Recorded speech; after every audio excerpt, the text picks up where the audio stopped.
Ішкі істер министрлігінің ұйымдасқан қылмысқа қарсы күрес департаменті ұлттық қауіпсіздік комитетімен бірлесіп, прокуратураның үйлестіруімен құрамына Қазақстанның және жақын шетелдердің азаматтары кірген трансұлттық қылмыстық топтың жолын кесті. Модельдік агенттіктің атын жамылып, олар порнографиялық материалдарды дайындаумен және таратумен айналысқан. Мәселен, қылмыстық топтың мүшелері ұзақ уақыт бойы әлеуметтік желі арқылы 2 миллион теңгеге дейін ай сайынғы төлемді уәде етіп, 18-ден 25 жасқа дейінгі қыздарды тартқан.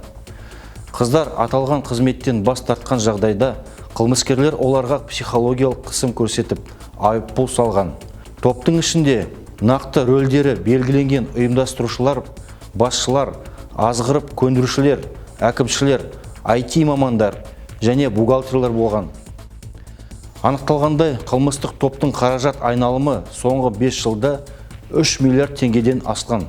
Полиция қызметкерлері Астана, Алматы, Шымкент, Ақтөбе және Қарағанды қалаларында қыздардың интимді видеоларын тәулік бойы көрсетуге арналған 79 кеңсе мен пәтер анықтады.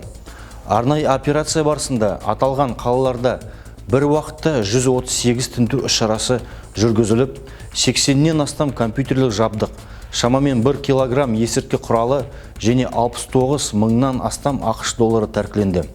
Полицияға барлығы 118 адам жеткізіліп, қылмыстық топтың 13 негізгі ұйымдастырушысы, оның ішінде 3 шетел азаматы уақытша ұстау изоляторына қамалды.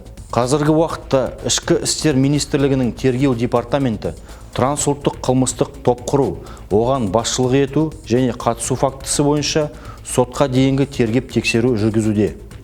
Қылмыстық топтың негізгі мүшелеріне мүлкі тәркіленіп, 20 жылға дейін бас бостандығынан айыру жазасы қарастырылады.